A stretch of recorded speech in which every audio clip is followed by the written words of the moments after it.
Hi friends, എല്ലാവർക്കും സുഖമല്ലേ? ഇന്ന് നമ്മൾ തയ്യാറാക്കാൻ പോകുന്നത് മോത്തിച്ചൂർ ലഡു ആണ്.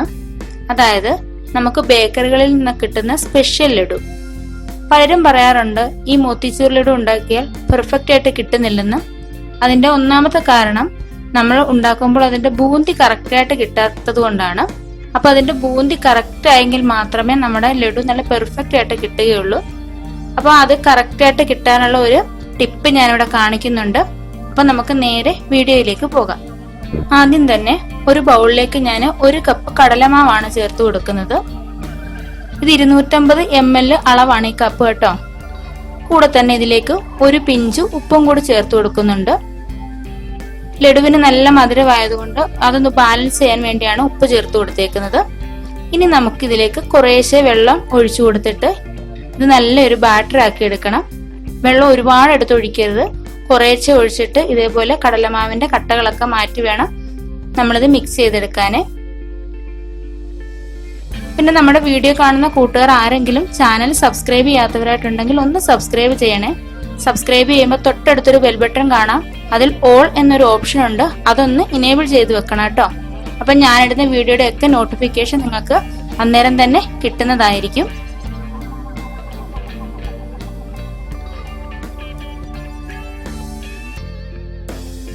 ഞാനിപ്പോ കണ്ടേ ഇതേ രീതിയിലൊന്ന് മിക്സ് ചെയ്തെടുത്തിട്ടുണ്ട്. ഈ ഒരു കൺസിസ്റ്റൻസി വേണം നമ്മുടെ മാവിന്. ഇനി ഞാൻ ഇതിലേക്ക് കുറച്ച് ഫുഡ് കളർ ഒന്ന് ആഡ് ചെയ്യുന്നുണ്ട്. 1 പിഞ്ച് യെല്ലോ കളറും 1 പിഞ്ച് റെഡ് കളറൂടെ മിക്സ് ചെയ്തതാണ്. ഇത് നമ്മൾ വീട്ടിൽ ചെയ്യുമ്പോഴേ സ്കിപ്പ് ചെയ്യാവുന്നതാണ്. ലഡുവിന് കുറച്ച് കളർ കിട്ടാൻ വേണ്ടി മാത്രമാണ് ഞാൻ ചേർത്ത് കൊടുത്തത്. അപ്പൊ അതും കൂടി ചേർത്തൊന്ന് മിക്സ് ചെയ്ത് കൊടുത്തിട്ടുണ്ട്. ഇനി ഇത് വെച്ചാണ് നമ്മൾ ബൂന്തി ഉണ്ടാക്കുന്നത്. സാധാരണ നമ്മൾ ലഡു ഉണ്ടാക്കുമ്പോഴേ ഇതേപോലെയുള്ള കണ്ണോപ്പയിലേക്ക് നമ്മുടെ ബാറ്റർ ഒഴിച്ചു കൊടുത്തിട്ടാണ് നമ്മൾ ബൂന്തി ഉണ്ടാക്കുന്നത്. പക്ഷെ മോത്തിച്ചൂർ ലഡു ഉണ്ടാക്കുമ്പോൾ ഒരിക്കലും നമ്മൾ ഇതേപോലത്തെ കണ്ണോപ്പ ഉപയോഗിക്കരുത്. കാരണം അന്നേരം ബൂന്തി വലുതായിട്ടാണ് കിട്ടുന്നത്. മോത്തിച്ചൂർ ലഡുവിന്റെ ബൂന്തി വളരെ ചെറുതാണ്. പലരും ഇതേ രീതിയിലുള്ള കണ്ണോപ്പയിൽ തന്നെ ബാറ്റർ ഒഴിച്ചു കൊടുത്തിട്ട് ബൂന്തി ഉണ്ടാക്കാറുണ്ട്. എന്നിട്ട് മിക്സിയിലിട്ട് ബൂന്തി നന്നായിട്ട് അടിച്ചെടുക്കും. പക്ഷെ അന്നേരം നമ്മുടെ ലഡു നല്ല പെർഫെക്റ്റ് ആയിട്ട് കിട്ടുകയില്ല. കാരണം മോത്തിച്ചൂർ ലഡുവിന്റെ ആ ബൂന്തിയിലേക്ക് നമ്മുടെ ഷുഗർ സിറപ്പ് നന്നായിട്ട് ഇറങ്ങി നല്ല ജ്യൂസി ആയിട്ട് വരേണ്ടതാണ്. ഇതിന്റെ ചെറിയ സൈസുള്ള ചെറിയ ഹോളുള്ള കണ്ണോപ്പ നമുക്ക് മാർക്കറ്റുകളിൽ വാങ്ങിക്കാൻ കിട്ടുന്നതാണ്. അതേപോലത്തെ കണ്ണോപ്പ ഇല്ലാത്തവർക്കായി ഞാനിവിടെ ഒരു ടിപ്പ് കാണിക്കുന്നുണ്ട്. ഞാൻ ഇതേപോലെയുള്ള ഒരു ട്രേ എടുത്തിട്ടുണ്ട്. ഇത് നമ്മൾ ബേക്കറിയിൽ നിന്നും ബിസ്ക്കറ്റും സീഡ്സും ഒക്കെ വാങ്ങുമ്പോൾ കിട്ടുന്ന ട്രേ ആണ്. കണ്ട, ഇതില് ഞാൻ ഒരുപാട് ഹോൾസ് ഇട്ട് കൊടുത്തിട്ടുണ്ട്. ചെറിയ ചെറിയ ഹോൾസ് ആണ് ഇട്ട് കൊടുത്തേക്കുന്നത്. നമ്മൾ ബാഗ് ഒക്കെ തയ്ക്കാൻ ഉപയോഗിക്കുന്ന വലിയ സൂചിയില്ലേ, അത് വെച്ചാണ് ഞാൻ ഹോൾ ചെയ്ത് കൊടുത്തേക്കുന്നത്. അത് കറക്റ്റ് സൈസാണ്, അതുകൊണ്ട് ഹോൾ ഇട്ട് കൊടുത്താല് ഒരുപാട് വലിയ ഹോൾ ആവരുത്. അപ്പൊ നമ്മുടെ ബൂന്തി വലുതായിട്ടേ വരത്തുള്ളൂ. പിന്നെ എവിടെങ്കിലുമൊക്കെ 1-2 വലിയ ഹോൾ ഉണ്ടായാലും കുഴപ്പമില്ല. പക്ഷെ നമ്മൾ മാക്സിമം ചെറിയ ഹോള് ഇടാനാണ് ശ്രമിക്കേണ്ടത്. അപ്പൊ ഇതിലേക്ക് നമ്മൾ ബാറ്റർ ഒഴിച്ചു കൊടുത്തിട്ടാണ് ബൂന്തി ഉണ്ടാക്കുന്നത്. അപ്പൊ നമുക്ക് ചെറിയ സൈസിലെ കണ്ണോപ്പ ഇല്ലെങ്കിലും വീട്ടിൽ തന്നെ ഈസി ആയിട്ട് മോത്തിച്ചൂർ ലഡു ഉണ്ടാക്കി എടുക്കാവുന്നതാണ്. ഇനി നമുക്ക് ബൂന്തി ഉണ്ടാക്കിയെടുക്കാം. അപ്പൊ ഞാൻ എണ്ണ ചൂടാക്കിയിട്ടുണ്ട്. ഞാൻ സൺഫ്ലവർ ഓയിലാണ് എടുത്തിട്ടുള്ളത്. എണ്ണ ഒരുപാട് അങ്ങ് ചൂടാവാനായിട്ട് നിൽക്കണ്ട. എണ്ണ ഒരു കുറച്ചൊന്ന് ചൂടാവുമ്പോൾ ഇതേപോലെ നമ്മുടെ ട്രേ വെച്ച് കൊടുത്തിട്ട് നമ്മുടെ ബാറ്റർ ഇതുപോലെ ഒഴിച്ചു കൊടുത്തിട്ട് കൈകൊണ്ട് താണ്ട് ഇതുപോലെ തട്ടിക്കൊടുക്കണം. നിർത്താതെ തട്ടിക്കൊണ്ടിരിക്കണം. ചെറുതായിട്ടും തട്ടിക്കൊടുത്താൽ മതി. കണ്ടോ, ചെറിയ ചെറിയ ബൂന്തികൾ വീഴുന്ന കണ്ടോ? ഇതേപോലെയാണ് നമ്മൾ ചെയ്തെടുക്കേണ്ടത്. ഒരുപാട് ബൂന്തിയായിട്ട് നമ്മളിത് കോരിയെടുക്കാൻ നോക്കരുത്. കുറേശ്ശെ കുറേശ്ശെ മൂത്ത് വരുമ്പോ തന്നെ എടുക്കണം, അല്ലെങ്കിൽ നമ്മൾ ആദ്യം ഇട്ടത് കരിഞ്ഞു പോകും. ഇതേപോലെ കുറേശ്ശെയാണ് ഞാൻ ഇട്ട് കൊടുത്തിരിക്കുന്നത്. സാധാരണ ലഡുവിന്റെ കൂട്ടമല്ല, നമ്മുടെ മോത്തിച്ചൂർ ലഡുവിന്റെ ബൂന്തി നല്ല ക്രിസ്പി ആയിട്ട് നമുക്ക് കിട്ടണം. കാരണം ഇതിനകത്തേക്ക് ഷുഗർ സിറപ്പ് നിൽക്കേണ്ടതാണ്. ഒരു മീഡിയം ഫ്ലെയിമിൽ ഇട്ടാണ് ഞാനത് ചെയ്യുന്നത്. ഇപ്പൊ ഇതെല്ലാം ആയി വന്നിട്ടുണ്ട്. ഇതൊന്ന് കോരിയെടുക്കാം. ഇതേപോലെ ഒരു ചെറിയ അരിപ്പ് വെച്ചിട്ടാണ് ഞാൻ ഇതുപോലെ കോരിയെടുക്കുന്നത്. ബാക്കി ബൂന്തിയും കൂടി ഇതേപോലെ ചെയ്തെടുക്കാം. ബൂന്തി എല്ലാം ഞാൻ ചെയ്തെടുത്തിട്ടുണ്ട്. ഇനി നമുക്ക് ഷുഗർ സിറപ്പ് ഉണ്ടാക്കിയെടുക്കണം. അതിനായിട്ട് ഞാനൊരു പാൻ അടുപ്പത്ത് വെച്ചിട്ടുണ്ട്. അതിലേക്ക് ഞാൻ കടലമാവ് എടുത്ത അതേ കപ്പിന് തന്നെ 1/2 കപ്പ് പഞ്ചസാരയാണ് ചേർത്ത് കൊടുത്തേക്കുന്നത്. അതേ അളവിൽ തന്നെ 1/2 കപ്പ് വെള്ളവും കൂടി ഒഴിച്ചു കൊടുക്കുന്നുണ്ട്. എന്നിട്ടിത് നന്നായിട്ടൊന്ന് തിളപ്പിച്ചെടുക്കണം. നമ്മുടെ ഷുഗർ സിറപ്പ് ഒരു നൂൽ പരുവൊന്നും ആകേണ്ട ആവശ്യമില്ല. നന്നായിട്ടൊന്ന് തിളച്ചു വന്നാൽ മാത്രം മതി. ഇപ്പൊ ഇത് നന്നായിട്ട് തിളച്ചു വന്നിട്ടുണ്ട്. ഇപ്പൊ ഞാൻ ലോ ഫ്ലെയിമിലാണ് ഇട്ടേക്കുന്നത്. കാരണം നമ്മൾ തിളച്ചു കഴിഞ്ഞാല്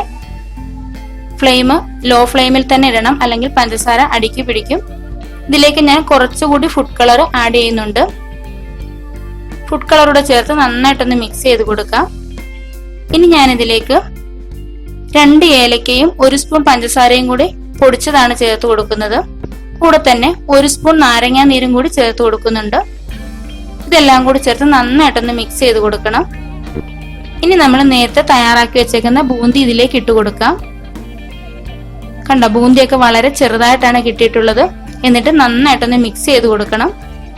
ഇത് ഒരുപാട് ലൂസായിട്ടിരിക്കുന്നതുകൊണ്ട് പേടിക്കൊന്നും വേണ്ട. ഇത് കറക്റ്റ് പരുവാണ്. നന്നായിട്ട് ഇത് കുക്കായിട്ട് വരുമ്പോഴേ ഇതെല്ലാം വറ്റി നമ്മുടെ ഷുഗർ സിറപ്പ് ഈ ബൂന്തിയിലേക്കൊക്കെ പിടിച്ച് നല്ല കറക്റ്റ് പരുവായിട്ട് നമുക്ക് കിട്ടുന്നതാണ്. ഇനി നമുക്ക് നന്നായിട്ടൊന്ന് തിളപ്പിച്ചെടുക്കണം. 1 മിനിറ്റ് ഒന്ന് കുക്ക് ചെയ്തെടുത്താൽ മാത്രം മതി. കൈവിടാതെ ഇതുപോലെ ഇളക്കിക്കൊണ്ടിരിക്കണം. ആ ഏലക്കയുടെ ഒക്കെ നല്ലൊരു മണമാണ് ഇപ്പൊ വരുന്നത്. അതേപോലെ തന്നെ നല്ല ടേസ്റ്റും അതുപോലെ കാണാൻ നല്ല ഭംഗിയുമാണ് ഈ ലഡുവിന്. ഇതിലേക്ക് ഞാൻ 1 സ്പൂൺ നെയ്യ് കൂടി ചേർത്ത് കൊടുക്കുന്നുണ്ട്. നെയ്യ് കൂടി ചേർത്ത് കൊടുക്കുമ്പോഴാണ് ഇതിന് നല്ല ടേസ്റ്റ് കിട്ടുന്നത്. അതുകൊണ്ട് നെയ്യ് ഒരിക്കലും സ്കിപ്പ് ചെയ്യരുത്. ഈ നെയ്യും കൂടി ചേർത്ത് നമുക്ക് നന്നായിട്ടൊന്ന് മിക്സ് ചെയ്ത് കൊടുക്കാം. നെയ്യ് ചേർത്ത് കഴിഞ്ഞ് 1 മിനിറ്റ് കൂടി ഞാനൊന്ന് ലോ ഫ്ലെയിമിലിട്ട് കുക്ക് ചെയ്തിട്ടുണ്ട്. ഇനി നമുക്ക് സ്റ്റൗ ഓഫ് ചെയ്തിട്ട് ഇതിന്റെ ചൂടൊക്കെ ഒന്ന് ആറാനായിട്ട് വെക്കാം. ഒരു അരമണിക്കൂർ ഞാൻ വെക്കുന്നുണ്ട്. ഇപ്പൊ ഒരു അരമണിക്കൂർ കഴിഞ്ഞിട്ടുണ്ട്. നമ്മുടെ ബൂന്തി നല്ല പെർഫെക്റ്റ് ആയിട്ട് കിട്ടിയിട്ടുണ്ട്. ഷുഗർ സിറപ്പ് ഒക്കെ നന്നായിട്ട് ബൂന്തിയിലേക്ക് പിടിച്ച് നല്ല ജ്യൂസി ആയിട്ട് കിട്ടിയിട്ടുണ്ട്. ഇനി നമുക്കിത് ബോൾസുകളായിട്ട് ഉരുട്ടിയെടുക്കണം. ഇതേപോലെ കുറേശ്ശെ എടുത്ത് നമുക്ക് ഉരുട്ടിയെടുക്കാവുന്നതാണ്. നമ്മൾ ഈ ലഡു ഉണ്ടായി കഴിഞ്ഞ് പിറ്റേ ദിവസം എടുക്കുമ്പോഴാണ് ഇത് പെർഫെക്റ്റ് ആയിട്ട് കിട്ടുന്നത്. അപ്പൊ നമുക്ക് ഈസി ആയിട്ട് വീട്ടിൽ തന്നെ മോത്തിച്ചൂർ ലഡു ഉണ്ടാക്കി എടുക്കാവുന്നതാണ്. കണ്ടോ, നല്ല പെർഫെക്റ്റ് ആയിട്ട് കിട്ടിയിട്ടുണ്ട്. അപ്പൊ എല്ലാവരും ഇതൊന്ന് ചെയ്ത് നോക്കണം. ഇതേപോലെ നമുക്ക് എല്ലാം ഒന്ന് ബോൾസ് ആക്കി എടുക്കാം. ഇപ്പൊ ഞാൻ എല്ലാം ബോൾസ് ആക്കി വെച്ചിട്ടുണ്ട്. ഞാൻ കുറച്ച് ബദാം കൂടി ഇതിന്റെ മുകളിലേക്ക് വെച്ച് കൊടുത്തിട്ടുണ്ട്. ബദാം ചെറിയ ചെറിയ പീസുകളാക്കിയാണ് വെച്ചിട്ടുള്ളത്. അപ്പൊ എല്ലാവർക്കും വീഡിയോ ഇഷ്ടമായെന്ന് വിചാരിക്കുന്നു. എല്ലാവരും ഇതേപോലെ ഒന്ന് ചെയ്തു നോക്കുക. നല്ല ഈസി ആയിട്ട് വീട്ടിൽ തന്നെ നമുക്ക് ചെയ്തെടുക്കാവുന്നതാണ്. വീഡിയോ ഇഷ്ടമായെങ്കിൽ നിങ്ങളുടെ ഫ്രണ്ട്സിനും റിലേറ്റീവ്സിനും ഒക്കെ ഒന്ന് ഷെയർ ചെയ്ത് കൊടുക്കുക. ലൈക്ക് ചെയ്യുക, സബ്സ്ക്രൈബ് ചെയ്യുക, കമന്റ് ചെയ്യുക. അപ്പൊ അടുത്തൊരു വീഡിയോയുമായി കാണുന്നവരേക്കും ബൈ. Thank you.